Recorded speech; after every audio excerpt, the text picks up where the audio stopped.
you.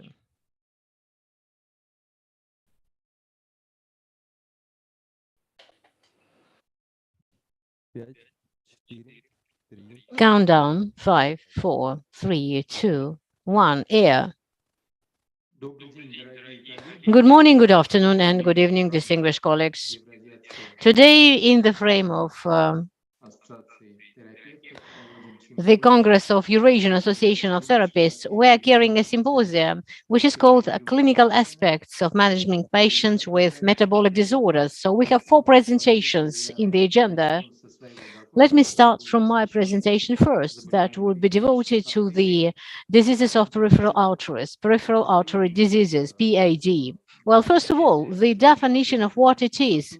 So this is the narrowing of the vessels beyond brain, beyond heart, so mainly due to the atherosclerotic changes. Well, mainly I will speak about the lower artery diseases, arteries of the lower limbs, because they are damaged much more frequently. And I will make a special focus on the specificity of these diseases, on how it can carry in diabetic patients, as our symposium is actually devoted to the metabolic disorders.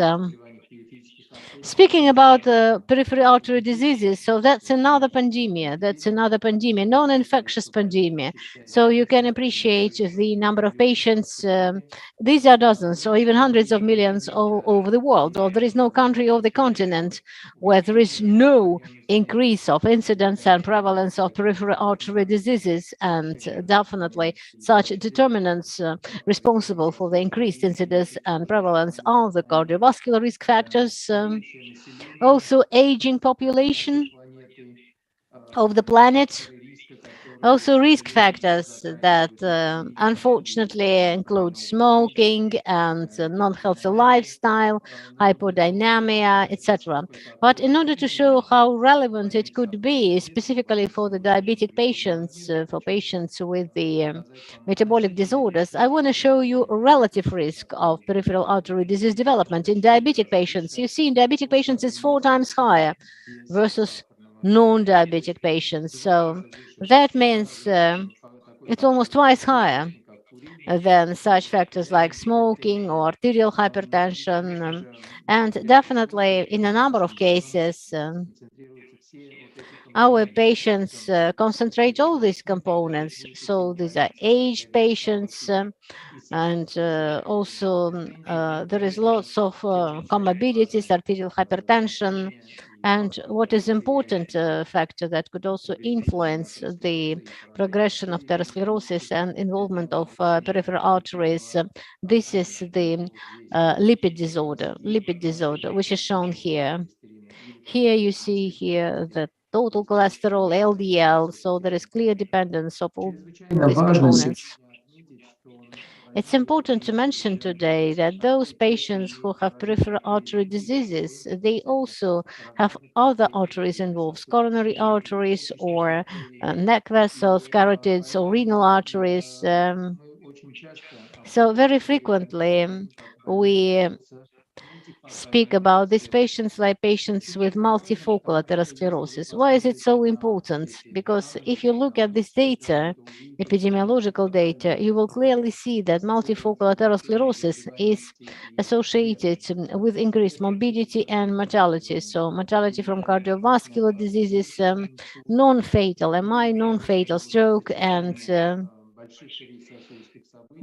combination with major adverse cardiovascular events, and plus to that hospitalizations, because we should not forget about the economical burden and burden that comes to the healthcare system, to the organization. So this category of patients is really very challenging, very challenging. And here we see that these risks are increased many times. And actually, patients with peripheral artery diseases a priori are considered as the patients of high risk of new cardiovascular events and mortality.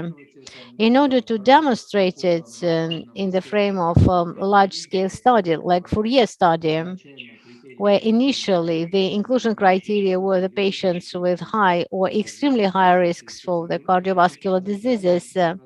I want to show you the difference in the subgroup of patients with the peripheral artery diseases.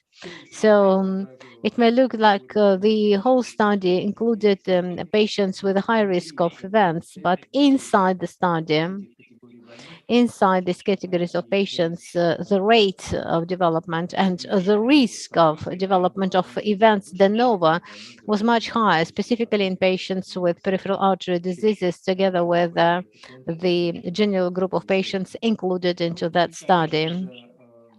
And of course, the mortality risk is also high in case of peripheral artery diseases if we compare with some other cardiovascular diseases such as MI or ischemic heart disease. 5-year mortality rate from peripheral artery diseases versus all-cause mortality or mortality from other reasons is quite comparable to what is going on with the presence of some oncology diseases. But if you look at the critical ischemia of the vessels, well, that's maximum, so it could be 50% here.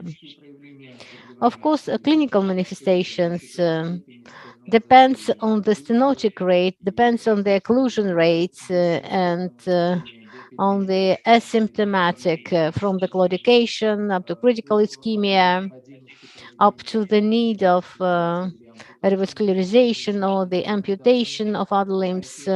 But we have to confirm the fact that many patients, especially patients with diabetes, they go through these studies almost asymptomatically. So one of the reasons here is the presence of peripheral neuropathy, and I will speak about it later. And actually, historical classifications, which are well known and that cover peripheral artery diseases, they are based on the counting of symptoms and claudication specifically, then duration of painless claudication, then ischemic pain in rest, and trophic disorders, ulcerations, etc. So here you see the classification of fountain was offered back in 1950s and other types of classifications.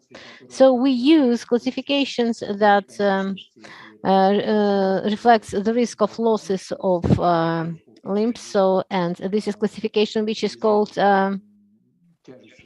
Wi-Fi, because W is a wound, which is a depth of ulcer, then I, severity of ischemia, then ABI, which is objective feature of circulation, and this is ankle brachial index, ABI, and definitely F, which is a foot infection, FI. So knowing these 4 parameters of Wi-Fi, we can characterize the lesions in the patients, and then we identify the risks of amputations, and actually that guides our activities in terms of tactics management of these patients. So here you see the link, and actually you can download specific guidelines, actually guidelines that were already issued back in 2017.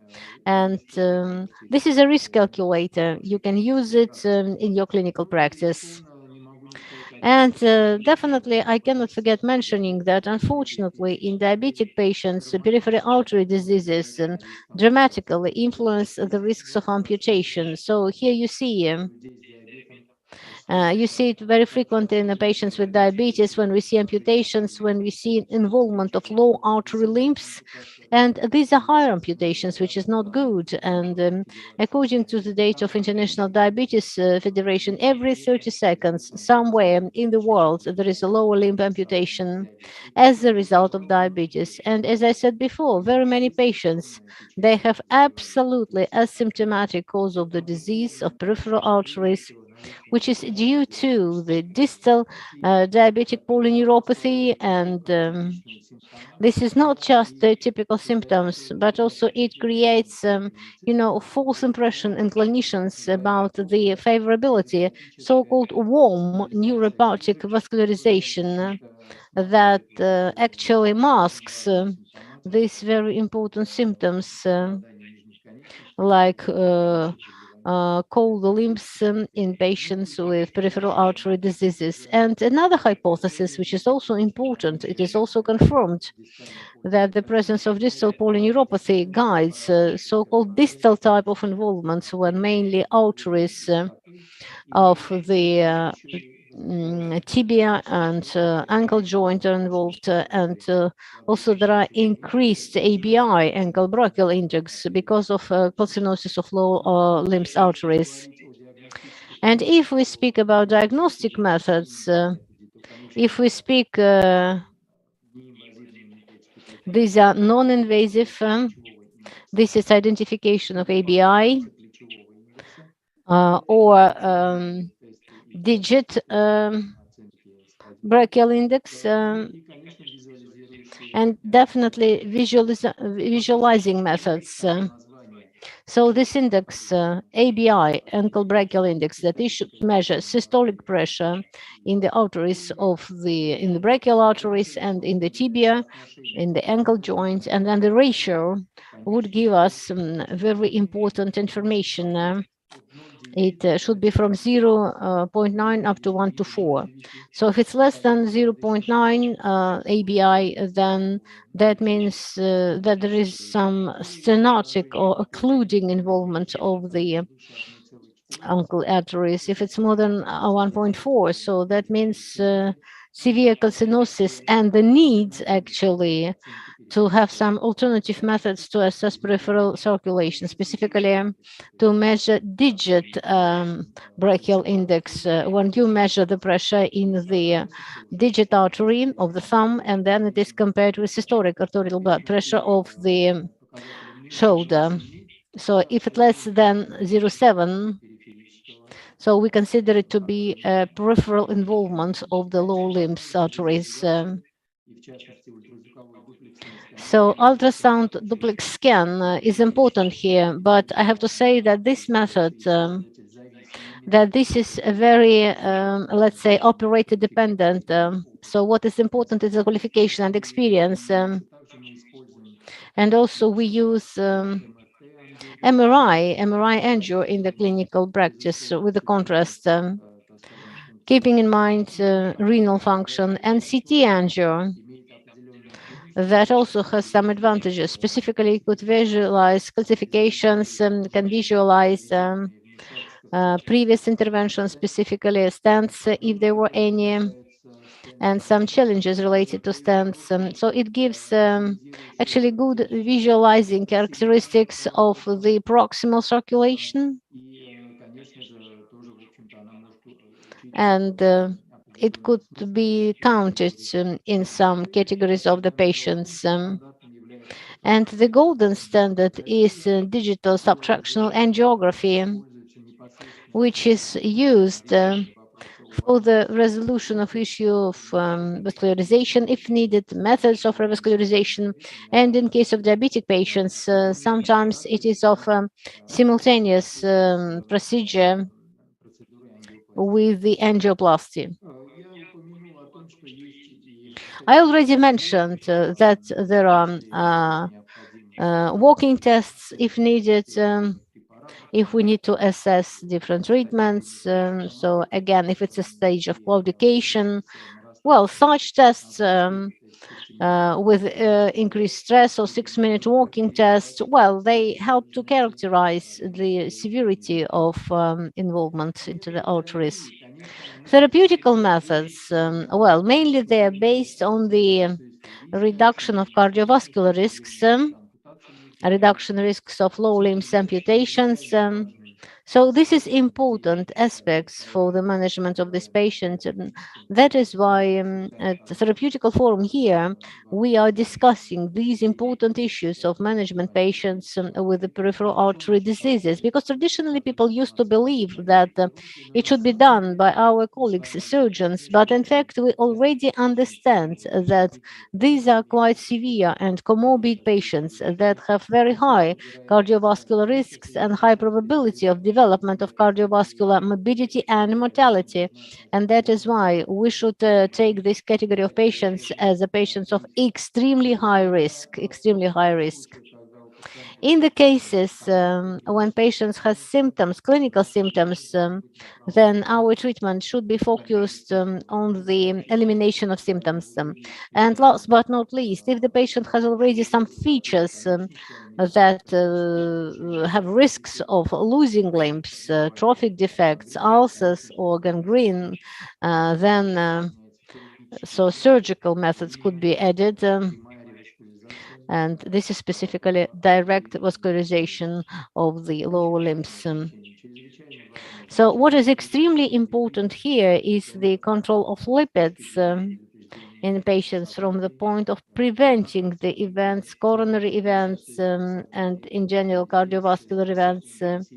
And here, high-intensity statin treatment plays a very big role from the point of cardiovascular events, risk reduction, revascularization in patients with the peripheral artery diseases. So we can appreciate here that low level of LDL is in fact very important from the point of prediction of mortality risks from all the reasons and all-cause mortality in patients with peripheral artery diseases. So that portfolio of treatments which is available, and specifically I would like to draw your attention to Fourier study, where evolocumab was assessed, because specifically here, they included the population of patients with peripheral artery diseases who have already concomitant diabetes. You can appreciate when we speak about patients with peripheral artery diseases, so risk reduction is more obvious. So this is absolute risk reduction, which is a 3.5%. Then NNT, which is number needed to treat, and those who are to be treated almost twice lower versus general population in the comparison group with placebo.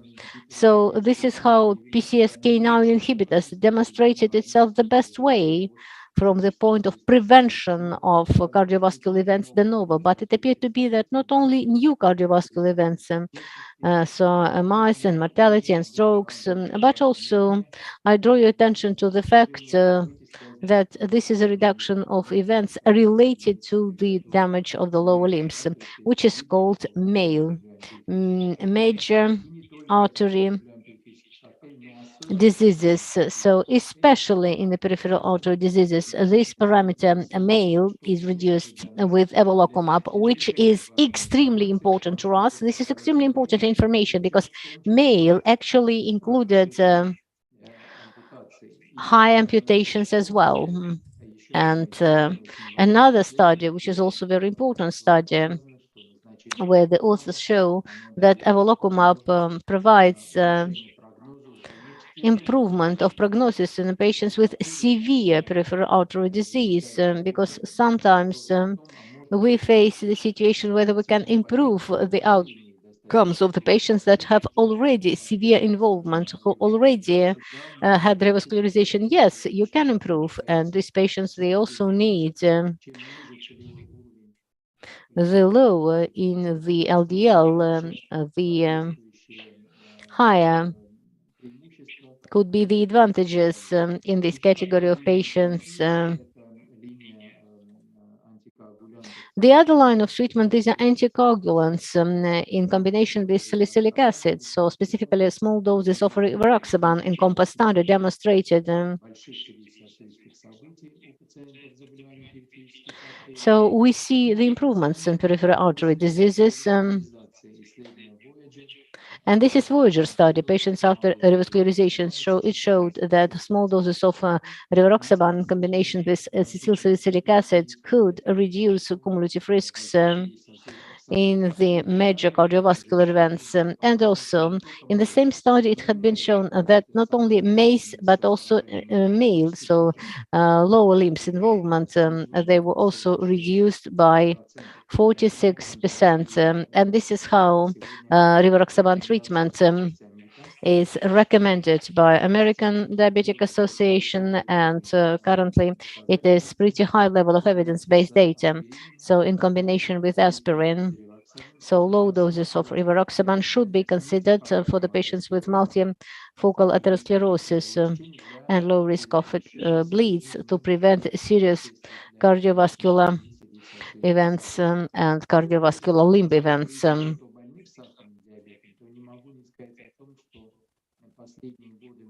I have to say that in recent years, we are very happy that there are new lines of anti-diabetic anti-hyperglycemic treatments. And here you see these GLP-1 receptor agonists improves the outcomes, cardiovascular outcomes, and in different studies they demonstrated their advantages. But again, if we appreciate the differences between the categories of patients that peripheral artery diseases, so for MACE we can see clear advantages. So it's even stronger in terms of reduction of absolute risks and NNT reduction from 70 to 24 and from 53 to 20.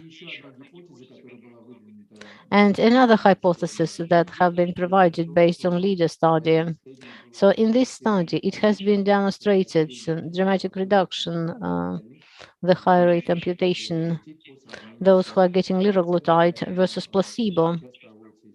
So currently, we carry out study to assess male and also to look at the patients who are getting GLP-1 receptor agonists.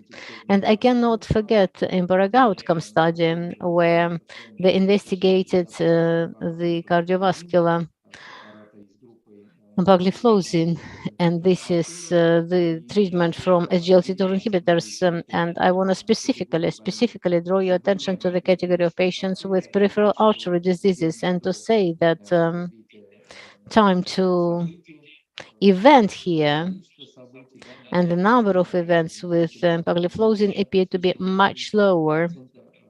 Actually,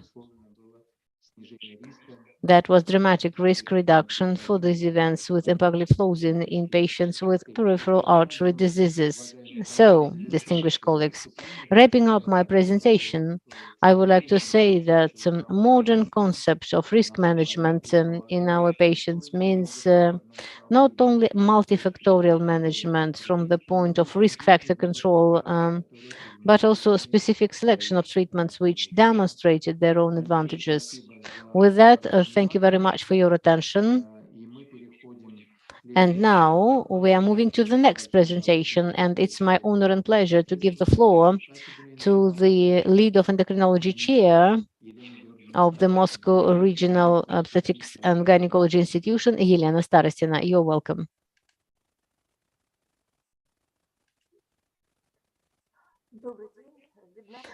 Good morning and good afternoon and good evening, dear colleagues. Please confirm you can see my slides. Yes, positive. So welcome, dear colleagues, and we continue that extremely practically oriented discussion about cardiovascular pathologies in patients with diabetes. And I would like to talk about important question from my point of view, what doctors can do about the administration of beta blockers in diabetes. Do we have to be cautious here? Do we have to avoid them? Or maybe the benefit is перекрывает их возможные метаболические недостатки. Я не буду сегодня в своей лекции говорить о том, как вообще бета-блокаторы влияют на сердечную. In my presentation, I want to see how beta blockers could influence cardiovascular endpoints. I'm not comparing the old and the new one, vasodilators, non-vasodilators. I'm not comparing beta blockers with other classes. The only thing in this short presentation, it's a ratio of clinical benefit and risk, efficacy and safety of beta blockers, specifically in diabetes patients. We have to say that actually second type of diabetes are 30% of the patients that managed by therapists and cardiologists. So main indications here, fibrillation, arterial hypertension. On the one hand, their prevalence in type 2 diabetes is very high, from 12 to 80%, for example, for hypertension. And on the other hand, if we take opposite patients with each of these cardiological diseases, so among them, patients with type 2 would be about 30%. So very associated, closely associated these things. And we cannot deal just with the glucose and don't do anything else without paying attention how diabetes is managed. So we have to say cardiovascular diseases are the leading reasons of diabetes, both of the first and the second time, and all the therapists know about it. So the first position is taken by CHF, but together with MIs, strokes, and other acute events, 52% of diabetes patients of second type and 38 for the first type, they die specifically because of cardiovascular pathology. And now we move to what we are concerned most of all. Can beta blockers help to reduce the mortality for the patients with different cardiovascular diseases? So let's take post-infarction patients, ischemic heart disease, and this is a very large study. And in a majority, these are quite old studies because it was started actually from the very beginning of beta blockers. But somehow these old studies are not very well known to all therapists and cardiologists. So in this study, more than 45,000 patients, here you can see all post-infarction patients. They were split into two groups. So those who were taking beta blockers and those who were not taking beta blockers. And please appreciate here the mortality for diabetic patients with insulin, without insulin. Actually, that is definitive with beta blockers, and that is significantly lower, statistically and clinically low, versus no beta blockers by 11%, by 23%. So this is all very serious benefit, very serious benefits in the cardiovascular mortality. And this is, by the way, total mortality in patients without diabetes. Here we see also beta blockers. They reduce these risks, and the main thing we need to understand here it is that the benefits from beta blockers in diabetic patients is the same like in diabetes-free patients. Moreover, according to the data of several studies, and again here I'm mentioning one of the first studies, this is back 1990s, 1980s. So these are studies with pretty old beta blockers, all mentioned here. We can see that the reduction of early post-infarction mortality and also 12 months post-MI mortality. So the percentage of reducing mortality in diabetic patients is much higher than the percentage of mortality reduction in patients post-MI by diabetes-free. So it appears to be that delta of improvements, so incremental improvement with beta blockers, is more beneficial for diabetic patients post-MI versus patients who are diabetes-free. Now speaking about HFrEF, heart failure with reduced ejection fraction. Sometimes when they show this slide, you see just diabetes patients could get benefits with low ejection fraction, but bisoprolol and metoprolol succinate say they are not giving statistical significance. But let's have a look why it happens like this. Diabetic patients and mortality in diabetic patients in bisoprolol study, that was not enough. And this is purely mathematical reason why this improvement of mortality is seen like this.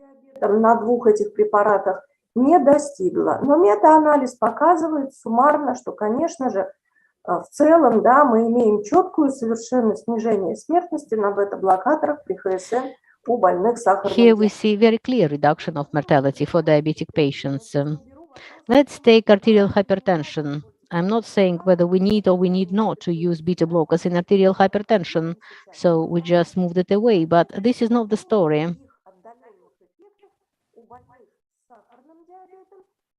And this is in diabetes and diabetes-free patients, and this is quite illustrative here. And this is a study in elderly patients with arterial hypertension that was ongoing for 5 years. 5 years.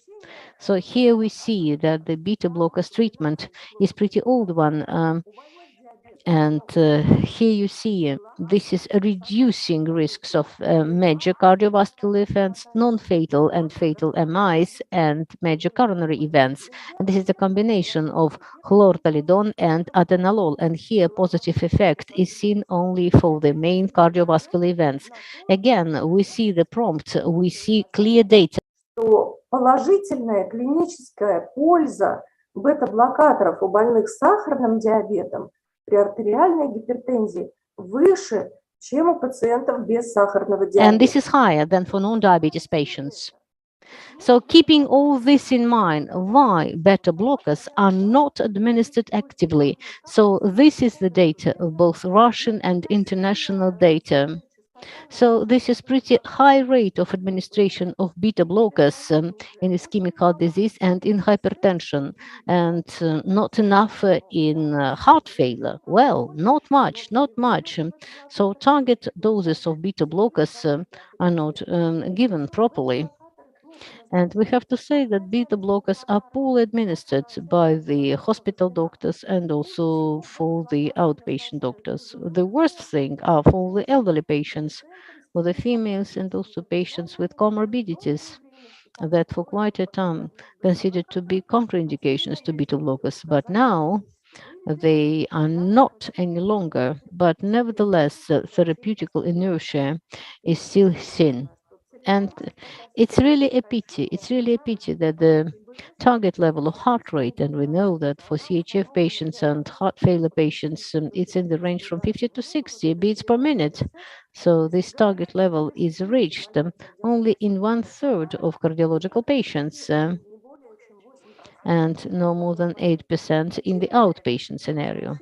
So the reason here is not enough doses of beta blockers. Specifically in Russia, according to some data, this is just 1/5 of the recommended daily dose. So, and this is very large interregional Russian study that was carried out with the support of Nizhny Novgorod chief investigators showed us the following. Please appreciate the dynamics of beta blockers.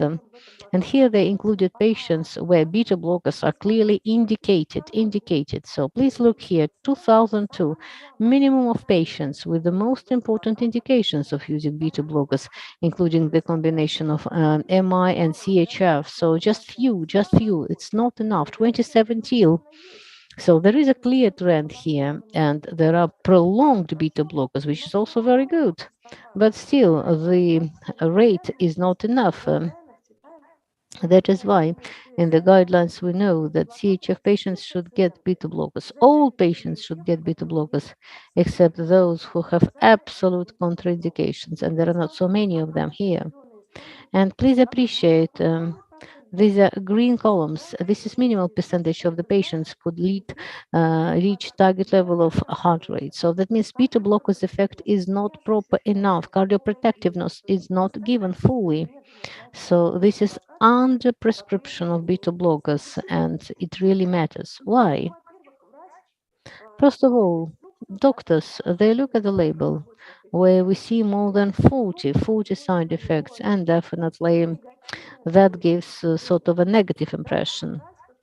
So the doctors, as I said before, they demonstrate therapeutical inertia, and it's not a secret that beta blockers, they actually none of the companies are promoting beta blockers, and as soon as they are out of active promo, so there are other drugs instead, and actually beta blockers are gone from the active promo and from the perception of the doctors, we can put it this way. And now, what I want to say and what I would have made an accent on, these are myths about unfavorable influence of beta blockers to diabetic patients. Many doctors, they extrapolate the results of the studies and adverse events of old beta blockers, which are 40-year-old beta blockers, to the modern treatments. So these are the myths we have to dispel. So, and these are clear negative understandings of the doctors. So they say that beta blockers in diabetic patients could give weight gain, but it is not true. It is not true. In propranolol, just 1-2 kilos for 5 years of follow-up. An endocrinologist would tell you that 1-2 kilos for 5 years in patients with obesity it doesn't make an influence. It doesn't make a difference. And there are also studies showing that if in parallel, additionally, you can discuss diet treatment with the patient, so you will not see this gain. Now, speaking about the increase of insulin resistance to the beta blockers, and I will illustrate you later on.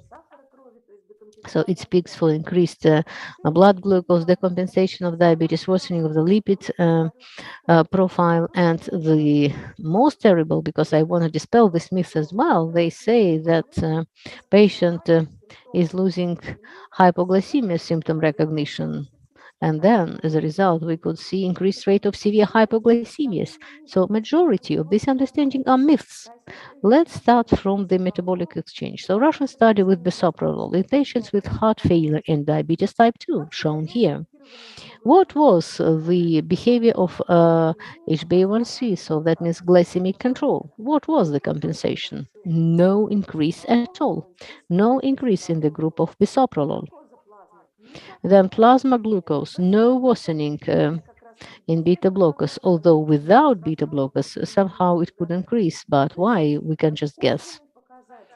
Then indirect here, so insulin resistance, and I'm not going into the depth, but here no dynamics at all. So where do you see these negative effects of beta blockers to the metabolic parameters? That's another study. So we compare CHF patient carvedilol and bisoprolol.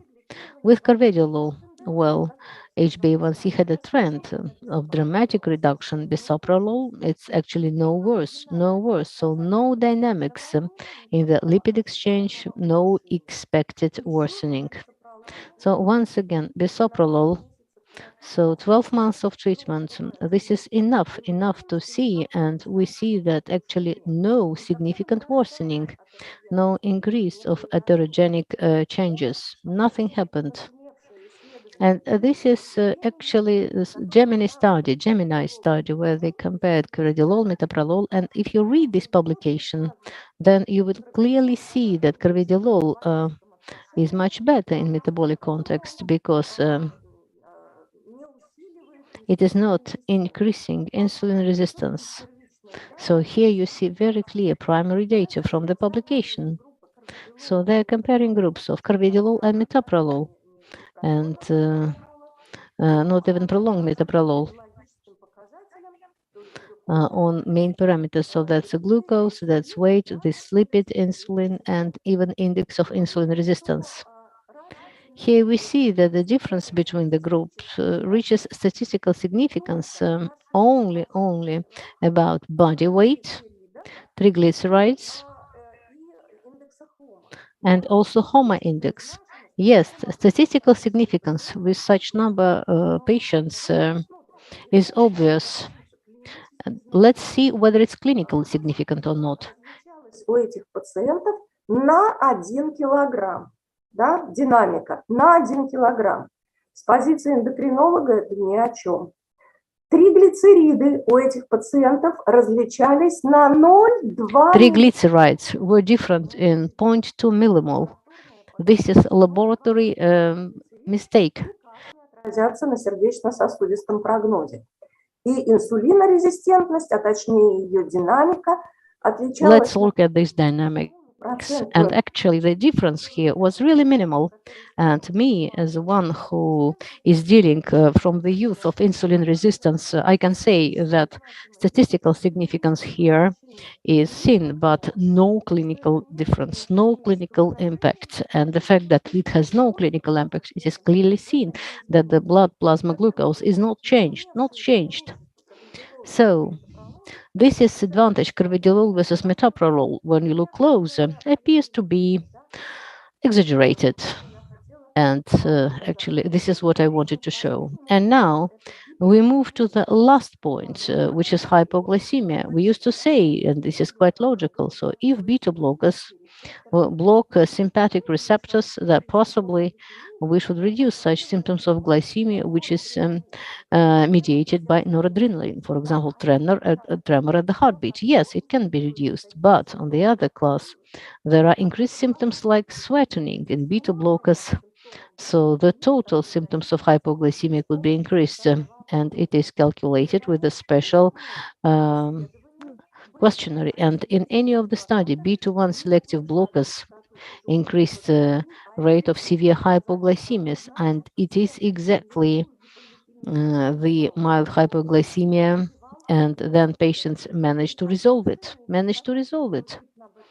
and the increased rate was not seen even with high risk of hypoglycemias, let's say with micropathies or with very good compensation of diabetes. Moreover, if we compare the risk of severe hypoglycemia at different treatments with hypertensive treatments, and this is also large and pretty old study, but here diabetic patients, elderly patients, all on insulin without hypoglycemia.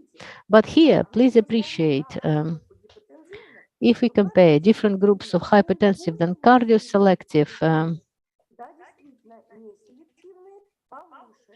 Но посмотрите, почти как у неселективных риск гипогликемии на ингибиторах АПФ. А вы когда-нибудь слышали, чтобы ингибиторы АПФ не рекомендовали назначать из-за риска гипогликемии? Конечно, нет, да? Почему-то все so why everybody is attacking beta blockers, but we see that this is a myth. This is a myth. And the time out of hypoglycemia, glucose of blood, if hypoglycemia happens, then if we go back, we need the glucose to be released by the liver. So this is glycogenolysis and gluconeogenesis depends on beta-2 receptors in the liver. And yes, truly, non-selective beta blockers like propranolol could increase time out of hypoglycemia. Please appreciate it here. So this is time out of glycemia on propranolol. Really goes along glucose a bit slower than the glucose is slower due to the blockade of beta-2 receptors.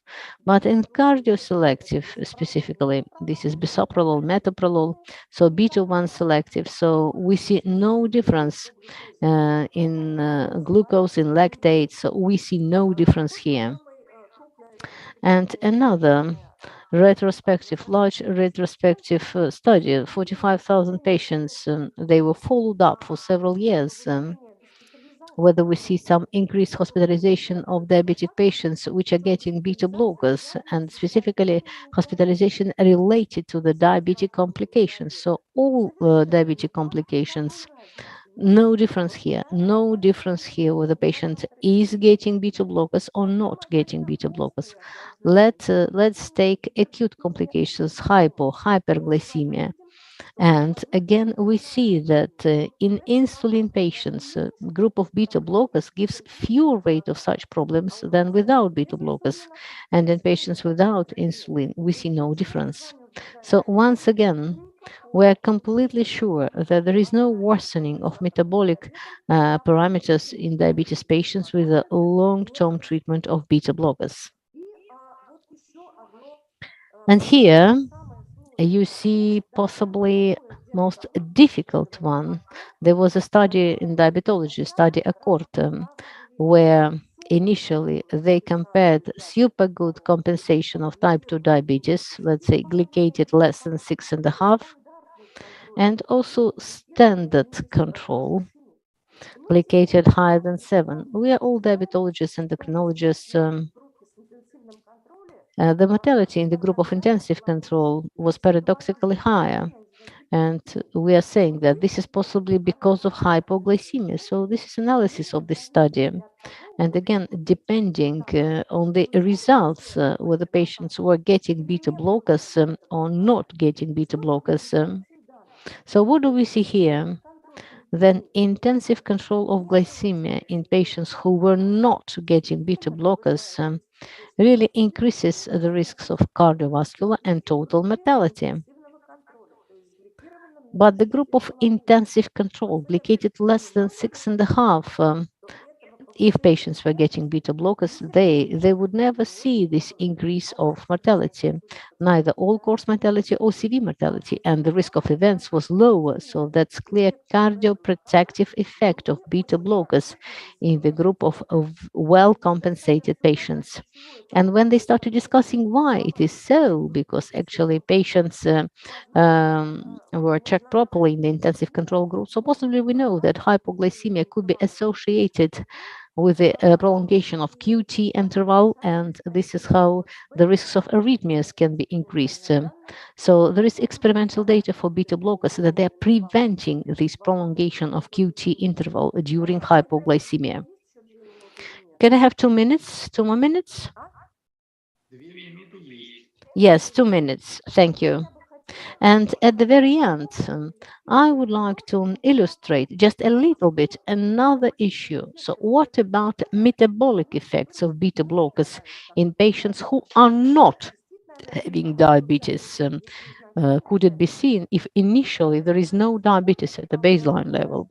Everything I said before, I wanted to show you that with already established diabetes, we don't see any clinically significant worsening. But now let's look at diabetes-free patients.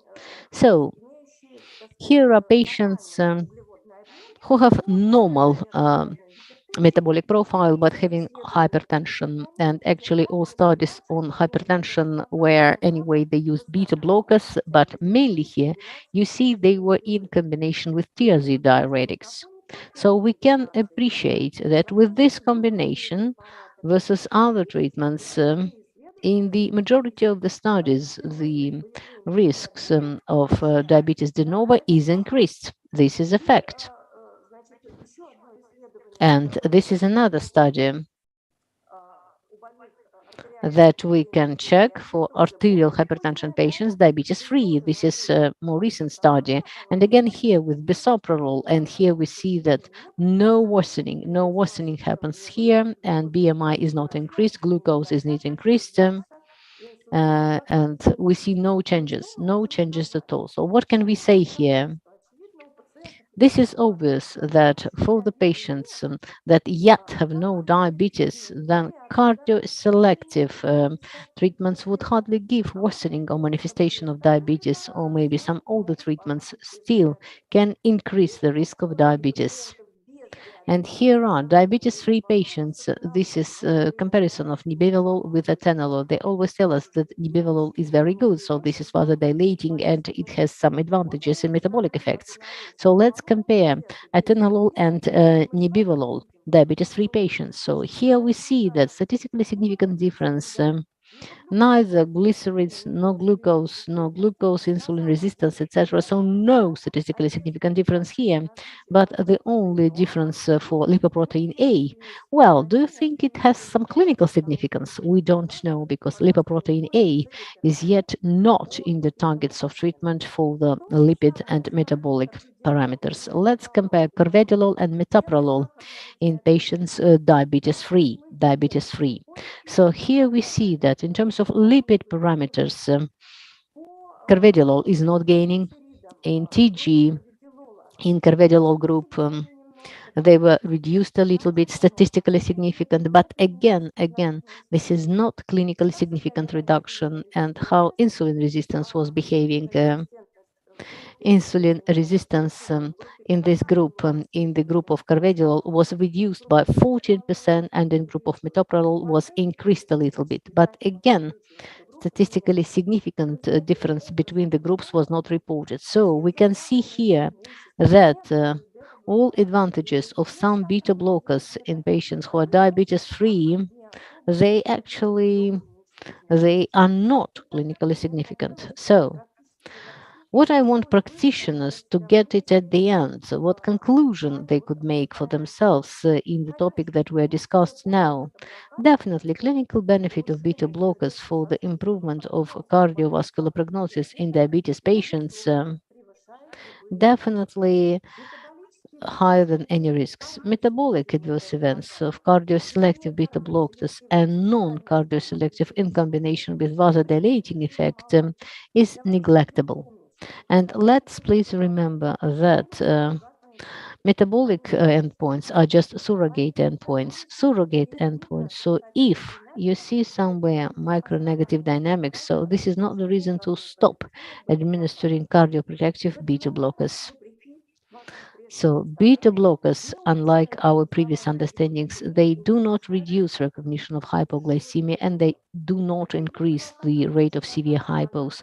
Which beta blockers are the best for diabetic patients? This is either beta 1 selective, that means cardioselective, without internal sympathomimetic activity, and preferably long acting. And of course, carvedilol is also possible, which is beta 1, beta 2 alpha with vasodilating effect. Nebivolol can also be administered, but in this case, we should remember that according to the endpoints, it's much inferior carvedilol. That's first, and then nebivolol has some internal sympathomimetic activity, which is not normally presented. And if we take patients who are yet diabetes free but with pre-diabetes, then possibly we should avoid combinations of beta blockers with thiazide diuretics, although even in this case, we should make a final decision based on the direct cardiological indications to be used for these groups of treatments. Thank you very much. Well, Yelena, thank you very much. And now we move to the next presentation. Tatiana, are you ready? Yes, I'm ready. I'm here. So this is Associate Professor of Endocrinology, Chair of Moscow Region Obstetrics and Gynecology Institution. Please share your screen. Yes, we can see it. Positive. And make it full screen, please. Yes, of course. Thank you. Good morning, good afternoon, and good evening, dear colleagues. My presentation is devoted to diabetes and pregnancy. So we try to discuss what's the position of GPs in this spectrum of diseases. Well, definitely, we would be happy to give this challenge to the hands of gynecologists and endocrinologists, but the phenomenon of very large scale, so pregnancy and diabetes. So specialty doctors cannot manage that flow of pregnant women that face hyperglycemia during pregnancy. According to the data of the World Diabetes Federation, it is more than 20 million females annually. If you look at the map, so light gray here are the regions where the data has not yet been calculated. That is why possibly we have even higher prevalence of that. If we speak about gestational diabetes, normally we face several situations. So this is gestational diabetes, which is vast majority of cases with hyperglycemia, about 80%. Then 15 to 20%, this is pre-gestational diabetes. That means diabetes that happened before the pregnancy and the female started the pregnancy already with diabetes. And minor percentage of the females where during the pregnancy there is the onset of either type 1 or type 2 diabetes. Majority of females, as I said before, this is gestational diabetes, and this is a very special condition that pathogenetically is related with physiological insulin resistance that we face during pregnancy. So that means this condition is related to pregnancy and it is resolved as soon as the pregnancy is resolved after delivery. But if we say that this is related to the physiology, so can we somehow consider gestational diabetes a physiological process? It appeared to be definitely not, because gestational diabetes influences negatively to the fetus, leading to microsomia, to preterm babies, increased delivery traumas, hypoglycemia in perinatal period. It is also associated with a complicated diabetes, and in these females we more frequently see complicated pregnancies. We also see preeclampsia very frequently. They require cesarean. They have increased trauma in delivery, but pathological influence to the health of the mother and the fetus is not limited by just the current pregnancy, because in children that were born from this pregnancy, Later on in their life, there is higher risk of obesity, actually starting from the pediatric age, then early metabolic disorders, which are frequently seen in the pediatric age, and actually early onset of diabetes and cardiovascular diseases. But in female that had gestational diabetes during pregnancy, there is also high risk of diabetes type 2 in the future life.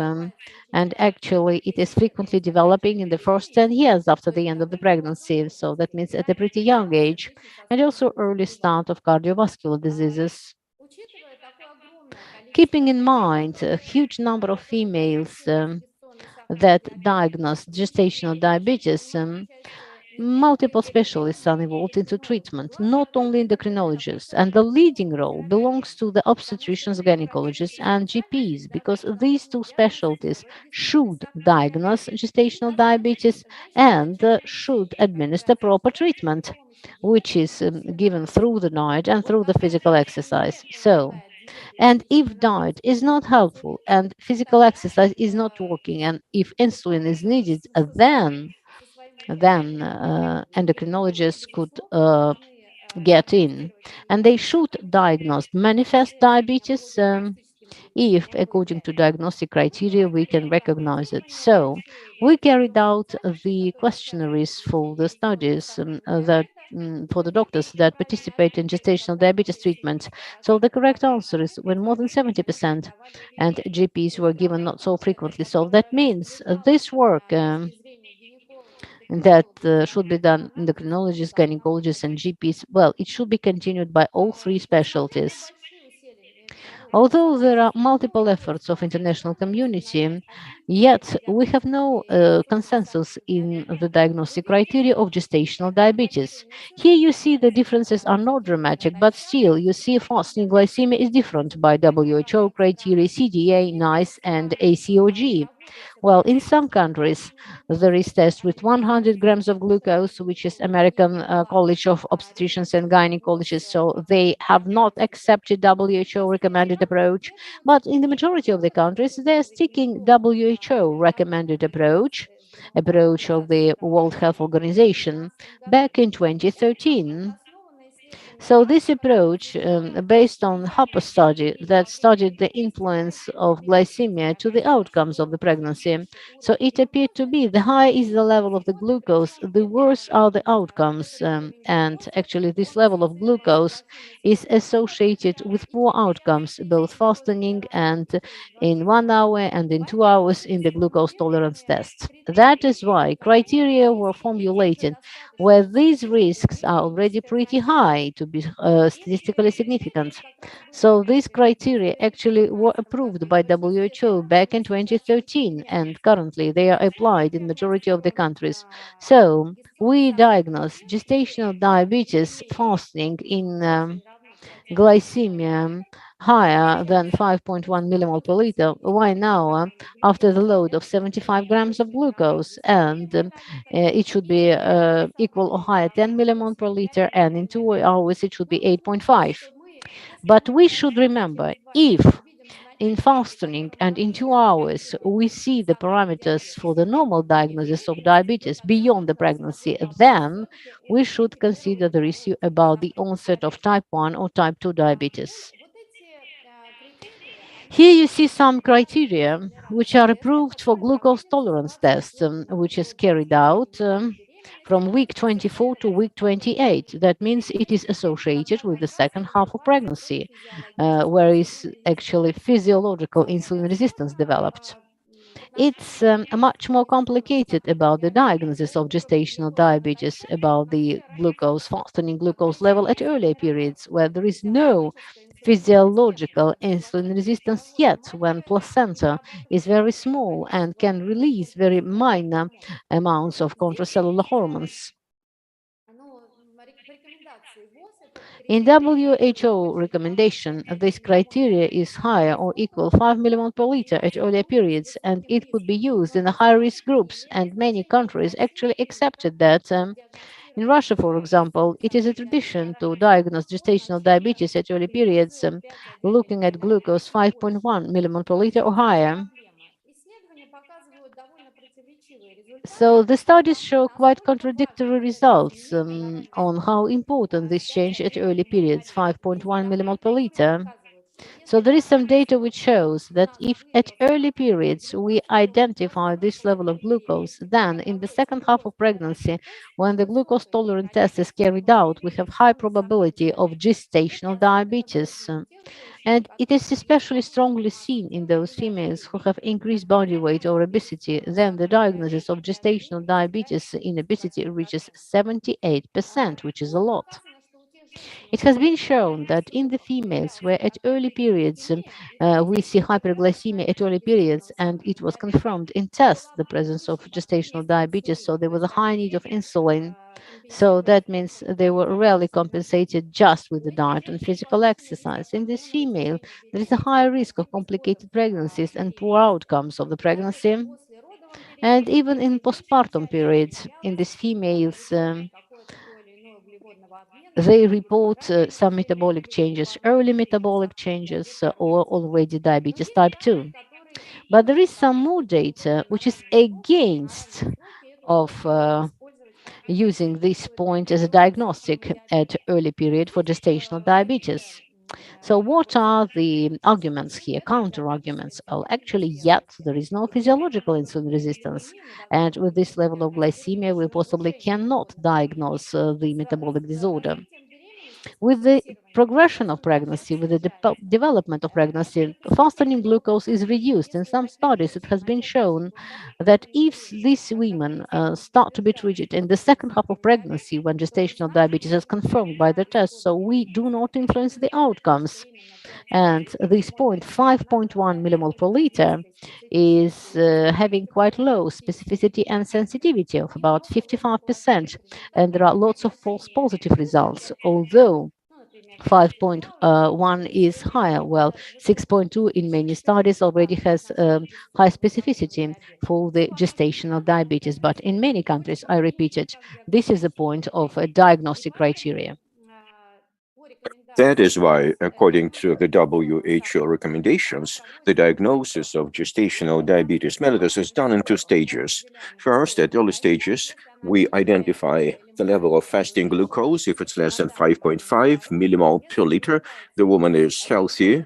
If fasting glucose is more than 5.5 or more than 7, in this case, a woman should go to an endocrinologist for counseling. In this case, the manifested diabetes can be established. But if the figure is from 5.1 to 7, in this case, gestational diabetes mellitus will be diagnosed and the woman will be sent for treatment. In those women, when glucose was less than 5.1, glucose tolerant test should be conducted in the second half of the pregnancy from week 24 to 28. If the indicators are normal, the woman is healthy. If suddenly we see that indicators are more than 7, in this case, a woman will be sent to an endocrinologist and she will be diagnosed with diabetes mellitus type 1 or 2. But if the indicators from 1.5 to 7 micromole per liter, and in 2 hours it can be 8.5 millimoles, but less than 11.1. In this case, the diagnosis is gestational diabetes mellitus, and then a woman will have treatment administered. And again, here you can see the methods of treatment of gestational diabetes mellitus. OBGYNs and therapists must provide such recommendations. Well, the most effective treatment is diet and physical exercise. If they are ineffective, that's in 20 or 30%, then insulin therapy will be administered. And in any case, self-control is of paramount importance. The goal of the diet is to smooth postprandial peaks of glycemia, to avoid ketosis, to have the adequate increase of body mass, and also to provide for the normal development of the fetus. The recommendations must be very simple. Well, that's split diet, well, 3 main courses of food, and just 2 times of grabbing food. Hydrocarbons should account for 40 to 50% of all calories. The minimal number of carbohydrates is 175 grams per day. So there is a need to reduce the number of carbohydrates by 40 to 50%. Also, it's important to change the quality of carbohydrates. Fiber is recommended 25 to 28 grams per day, and that corresponds to 300 grams of fruit and vegetables per day. In case of obesity, a woman should get less calories, but it should not be less than 1,200 calories per day. Here are some other practical recommendations. A woman chooses a plate of a small diameter, 22 centimeters of diameter. Divide this plate into 4 parts. One part will have food containing low glycemic index. 1/4 of the plate will have protein. 1/4 will have products with low glycemic index, vegetables as well, etc. Physical exercise is very attractive for treatment of gestational diabetes mellitus because it allows us to lower insulin resistance. In fact, the data of physical activity impact on treatment of gestational diabetes mellitus are limited because here we're limited in time, so we cannot just increase physical exercise without limits. The meta-analysis showed that intensive physical exercise can have a positive impact on the prevention of gestational diabetes mellitus and its treatment. We monitored women in the Moscow region in terms of physical exercise, and we made a comparison between different types of physical activities, especially those women who had the high-intensity physical exercises were healthier than those who were less physically active. Women need physical activities. The only thing is to what extent they can tolerate it. If a woman observes only the diet, self-control is done 4 times a day. Well, she measures the level of glucose, and here you can see what should be the level of glucose. Well, fasting glucose less than 5.5 millimoles per liter. An hour later, less after food, less than 7 millimoles per liter. If the physical exercises are ineffective, a woman should be put on insulin therapy, and here an endocrinologist has a lot of work to do. A few words about pre-gestational diabetes mellitus. The problem here is that it can have more impact on the fetus. And here we're talking about congenital defects. They depend on the level of HbA1c.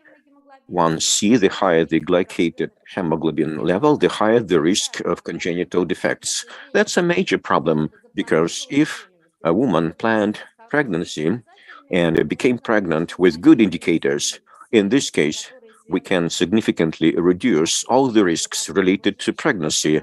But what should be done when a woman wants to plan pregnancy and has different conditions like diabetes mellitus type 2? In this case, a woman should be informed that in case of diabetes mellitus, it is necessary to plan pregnancy. What does that mean? It's not just a woman has a thought in her head that she needs children, but she must have certain vital signs indicators, such as glycated hemoglobin less than 6.5%. while women with diabetes mellitus type 1 and type 2 cannot usually achieve such indicators. At least there are a few of them. Here are the British data.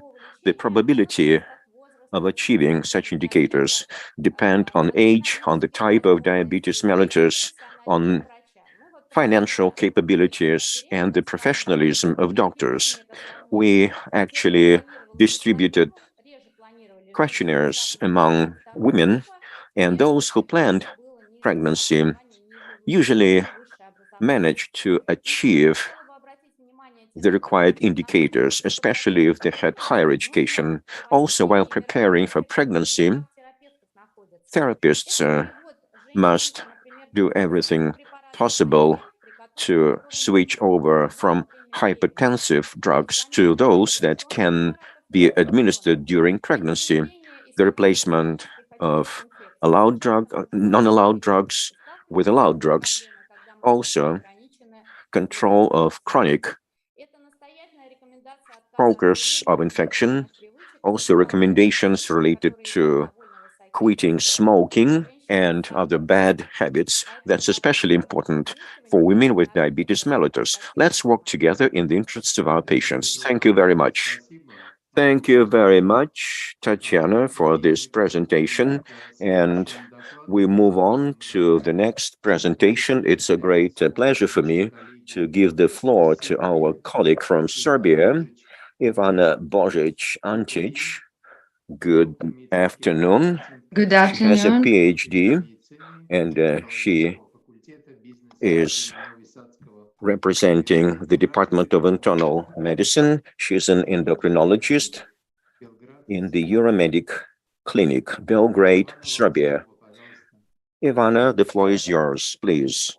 Thank you very much. I thank the organizers for inviting me to talk about effects of SGLT2 inhibitors on renal function in patients with diabetes mellitus. So first of all, I want to talk about numbers. It is estimated that in 2017, around 1.2 million people died because of chronic kidney disease. Chronic kidney disease is associated with diminished quality of life, and it is associated with great mortality and morbidity. It is ranked as 14th on the list of leading causes of death. The leading cause of end-stage renal disease is diabetes mellitus, and it is estimated that around 1 in 4 patients with diabetes will have persistent albuminuria and persistent decline in GFR. So IDF calculates that diabetes mellitus currently affects 500 million people, and almost 40 of them will develop CKD. So it is a great burden of this disease in healthcare worldwide. So CKD and diabetes mellitus and heart failure usually coexist. And it is very important to slow down kidney failure and to avoid end-stage renal disease because all these diseases are associated with great morbidity, mortality, diminished quality of life, and there is a substantial cost of renal replacement therapy. So if we want to know a little bit more about impact of SGLT2 inhibitors on diabetic kidney, we have to remember a little bit of pathophysiology. So our kidneys filtrate every day a great amount of glucose. So it is estimated that around 180 grams of glucose is filtered every day through our kidneys, and almost 100% of it is reabsorbed back to the bloodstream. So for that, we have 2 transporters. First is SGLT2 transporter, which is which is located in the first segment of proximal tubule, and it reabsorbs around 90% of filtered glucose back to the bloodstream. Another is SGLT1 transporter, which reabsorbs about 10% of filtered glucose. Together with glucose, these transporters transport also sodium and chloride back to the bloodstream, which is very important, as you will see later. So in normal nephron, glycosuria threshold is 8 to 10 millimoles per liter. This means that when blood glucose rises above 8 to 10 millimoles per liter, there will be glycosuria. However, in patients with diabetes, they have a higher glucose concentration in their blood. So in order to balance homeostasis, our homeostasis in our body wants to stop glycosuria. So because of that, there is upregulation of SGLT2 transporters. So this is the first and main sign in diabetic kidney disease, when there is upregulation of SGLT2 transporters, which transport much more glucose, sodium, and chloride from the urine to bloodstream. Because of that, patients with diabetes have glycosuria threshold which is higher than in normal kidneys, and that is 11 to 13 millimoles per liter. So what is happening here first in diabetic kidney disease? First thing that happens is glomerular hyperfiltration. This is independent risk factor for end-stage renal disease and cardiovascular disease. And the most important thing is that this has no clinical manifestations. So this thing occurs before albuminuria, and it is estimated that around 75% of patients with type 1 diabetes and 40% with type 2 diabetes will have glomerular hyperfiltration. So what is going on here? When there is SGLT2 transporter upregulation, there is a much higher reabsorption of sodium and chloride in proximal tubules. So urine is more diluted, and that diluted urine goes to macula densa, where because of activation of a cascade of mediators and cytokines, there is vas afferens dilatation and vas afferens constriction. The net result is glomerular hypertension and glomerular hyperfiltration. So this is the first functional problem that develops in diabetic kidney. However, this functional problem leads to a structural problem. So when there is hypertension in glomerulus, this activates a large number of mediators and cytokines, and this induces some structural changes, and these are podocyte loss and glomerular mesangial expansion. These two leads to albuminuria, and albuminuria is the first sign of structural change in diabetic kidney. So in order to progress to end-stage renal disease and fibrosis, there has to be tubulointerstitial injury. Tubulointerstitial injury results also from SGLT2 upregulation. So when we have SGLT2 upregulation, there is much more glucose and sodium that are reabsorbed in tubular cells. This high glucose induces large number of cytokines and mediators, which in fact impact cell balance and cellular balance. The first thing that happens is upregulation of RAGEs. RAGEs are receptors that are used for AGEs to bond to it. So AGEs are upregulated in diabetes, and these are advanced glycemic end products, and they are high in the diabetic persons. So when AGEs bond to RAGEs, there is a cascade of mediators and cytokines, and they disturb cellular balance in tubular cells. And also, one of the most important things that happens is mitochondrial dysfunction. So when there is hypoxic injury and when there are a lot of reactive oxygen species, there is mitochondrial dysfunction and disbalance of mitochondrial dynamics, which is very important thing in treating in our patients when they are treated with SGLT2 inhibitors, as you will see later.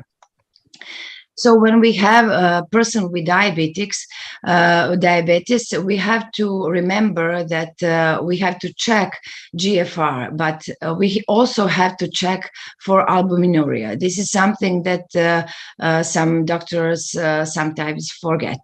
So when we have a patient with mildly decreased GFR, he will have low risk for end-stage renal disease only if he has normal albuminuria. But if he has moderately increased or severely increased albuminuria, he will have a high risk for end-stage renal disease. So what we can do for these patients? Until recently, the only drugs that were proved to slow down kidney failure were blockators of renin-angiotensin-aldosterone system. However, nowadays we have SGLT2 inhibitors. These drugs were firstly meant to help us to control blood glucose in diabetic persons. However, first trials showed that these patients had a great benefit for their heart conditions. After these trials, some new trials with kidney outcomes emerged. And first thing that is important in SGLT2 inhibitors is that they lower blood glucose. So when we block SGLT2 transporter, we will lower a glucose threshold for glycosuria. So we will have glucose lost through the kidneys. With this losing of glucose, we'll have energy loss and also body weight loss. Body weight loss is very important in patients with type 2 diabetes because it lowers insulin resistance. So HbA1c lowering potency of these drugs is around 1%, and their effect is more robust on patients with higher HbA1c.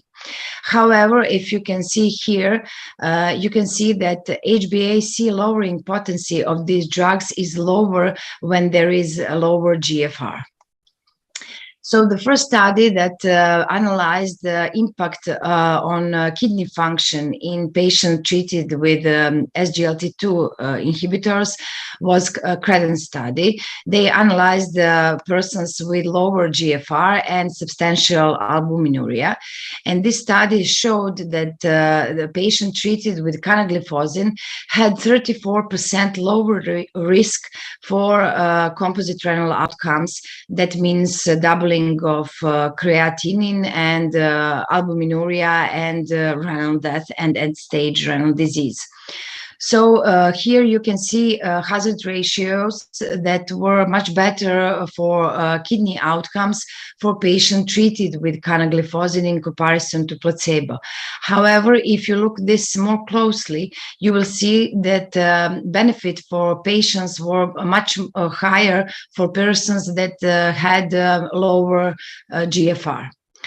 Also, the study showed that canagliflozin can reduce structural changes in kidneys because you can see here there is substantial drop in albuminuria in patients treated with canagliflozin, and this stays stable during the follow-up. Also, there is a much better GFR control in patients with canagliflozin in comparison to placebo. However, in the first 3 weeks, you can see here that there is significant GFR drop in the first 3 weeks. However, this stabilizes later, and patients treated with canagliflozin have a much slower decline in kidney function. So what is happening here? The most important thing that SGLT2 inhibitors do is stabilization and restoration of tubular-glomerular feedback. Tubular-glomerular feedback is an important adaptive mechanism by which sodium and chloride in macula densa induce release of adenosine, and this adenosine induces vasoconstriction of afferent arteriole. However, in diabetic nephron, because of upregulation of SGLT2 transporters, there is a higher reabsorption of sodium and chloride back to the bloodstream, so more diluted urine goes to macula densa. Because of this, there is no adenosine release, and because of that, there is afferent arteriole vasodilatation. As I told you previously, this is the first thing that happens in order to glomerular hypertension to occur. So if we block these SGLT2 transporters, more sodium and chloride will come to macula densa, and this will release adenosine, and adenosine will constrict afferent arteriole, and that will normalize glomerular hemodynamics. So this is the most important thing for SGLT2 inhibitors and diabetic kidney, because they can stop and reverse first functional problem that is happening in diabetic kidney. So when there is afferent arteriole vasoconstriction, there is initial lowering of and contraction of plasma volume around 7%, and because of that, there is initial dip in GFR around 4 to 6 milliliters per minute. This was the main obstacle for treating patients with lower GFR. However, a post-hoc analysis of this credence study showed that patients with GFR lower than 30 milliliters per minute had the same benefits like people with much better kidney function. Another study was DAPA-CKD trial, which showed that persons with kidney failure and lower GFR, with or without diabetes, have the same benefit with SGLT2 inhibitors like persons with type 2 diabetes. Here you can see also that early GFR dropping. Another study showed that all SGLT2 inhibitors, and they compared 6 of them, had the same benefit for persons with or without diabetes. And you can see here also this GFR dip. The largest study is EMPA kidney trial, and this trial will have their results later in November 2022. We are expecting them. So I showed you that there are great benefits, great functional benefits from SGLT2 inhibitors on lowering of blood glucose, blood pressure, and they can reduce and stop glomerular hyperfiltration as the first sign of diabetic kidney disease. However, nowadays there are some proofs that SGLT2 inhibitors can also reduce structural changes in diabetic kidney. And the main player in these trials is mitochondria. Mitochondria are very important organelles, not only that they are producing ATP, but also they fight every day against hypoxic injuries.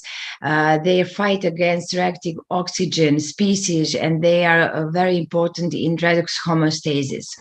So mitochondrial dynamics is very important thing in cells, and that is a balance between fission and fusion. There are proofs that in diabetics there is high production of reactive oxygen species, and because of that there is higher fission of mitochondria in the cells, in diabetic cells. So to prove that, Chinese authors in 2018 measured proteins that are markers of mitochondrial fission, and they showed that in diabetic cells there is upregulation of these proteins because of mitochondrial fission. But if their cells were incubated with empagliflozin, SGLT2 inhibitors, there were some restoration in mitochondrial function. So there were no such a high mitochondrial fission like it was when there was no empagliflozin. Another proof is a study on humans, which proved that patients treated with dapagliflozin had lower Chi-IM protein, and that is a marker of proximal tubular cell injury. Also, this study showed that dapagliflozin lowered interleukin-6, which is an important marker of inflammation. So what should we think about when we treat patients with diabetic kidney disease? First of all, and that is the most important thing, is that CKD is a silent. So we have to look for this glomerular filtration rate, and we have to look for first signs of diabetic kidney disease. So first thing that we have to remember is that GFR is declining through aging. So in person in their 70s, their GFR is normal, probably 80 milliliters per minute. However, if this normal person with GFR 80 milliliters per minute has no albuminuria, he will have low risk for end-stage renal disease. However, we have to check for albuminuria because this patient will have a high risk for end-stage renal disease if he has moderately increased or severely increased albuminuria. Another thing to remember is the ADA guidelines, which says that SGLT2 inhibitors are first choice in second-line treatment after metformin in patients with diabetes, especially if they have some heart condition, heart failure, or cardiovascular disease, or chronic kidney disease, or they are obese, or they have risk for hypoglycemia. Also, when we treat patients with diabetic kidney disease, the two most important drugs are metformin and SGLT2 inhibitors. And metformin is the main drug for treatment of patients with diabetes mellitus type 2, and we will treat this patient with metformin until GFR is 30.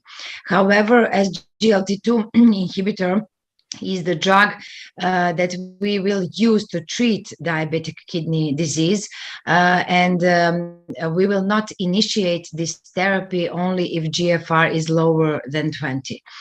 So in conclusion, I want to emphasize that we have to divide our patients with diabetes mellitus on patients with good and bad kidneys. So in patients with good kidneys, we will introduce SGLT2 inhibitors in order to regulate blood glucose. And the second goal will be DKD prevention, because these drugs will stop and will reduce glomerular hyperfiltration, which is the first thing that happens in diabetic kidneys.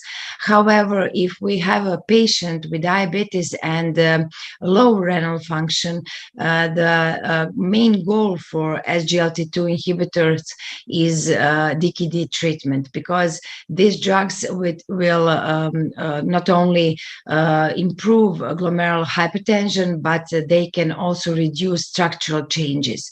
And glucose regulation will be the second thing that is very important, but the most important thing is DKD treatment. So thank you all for your attention, and our endocrinologist team from Euromedics salutes you. Thank you very much. Спасибо большое, Иванка. Thank you very much, Ivana. We have 5 minutes for questions and answers, and I will start with the question for me. What therapy you use, except for antithrombotic drugs, antiplatelet drugs? Well, anticoagulants, small doses of rivaroxaban, 2.5 milligrams twice a day. Well, and also aspirin. Tatiana, a question for you. With what diagnosis should we treat patients when they have problems with fasting glucose before pregnancy? Please use a microphone. You are off the mic. Yes, the mic is on. I hope you can hear me. Well, usually these women have diagnosis diabetes mellitus type 2. They correspond to this diagnosis, but if they do not correspond to such diagnosis, manifest such diagnosis, in this case, they can be diagnosed as gestational diabetes mellitus and treat these women according to the rules of treatment of gestational diabetes mellitus. Elena, a question for you. What modern beta blockers should we choose? Well, I have already partially mentioned in my presentation. I repeat this again. Well, beta-1 blockers will be the best. Metoprolol, if it's CHF, metoprolol, or beta-1, beta-2, and alpha blockers. So especially in case of CHF, metoprolol, as you know, can also be administered, but well, we don't have enough evidence here as compared to carvedilol. And as for beta blockers, I should say that all those drugs and even abnolol can be administered to such patients. They reduce hypertension. Ivana, you hear the translation, yes? Yes, yes. All right. I have a question for you, Ivana, concerning the possible use of SGLT2 in patients with diabetes mellitus type 1, when they can get some cardiorenal and renal advantages from this treatment.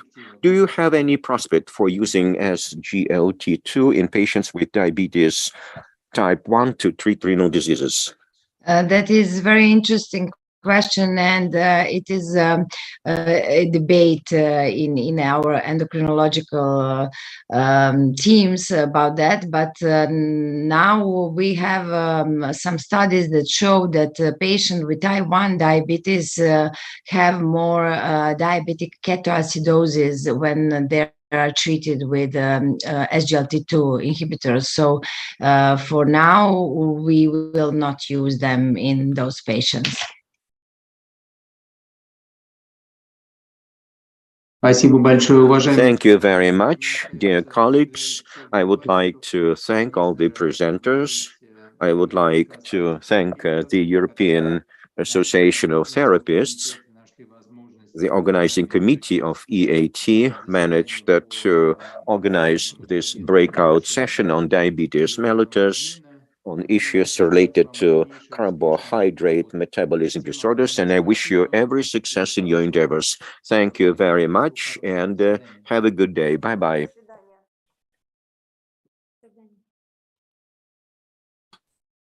Коллеги, спасибо, вышли. Георгий Георгиевич, спасибо вам огромное. Все было прекрасно.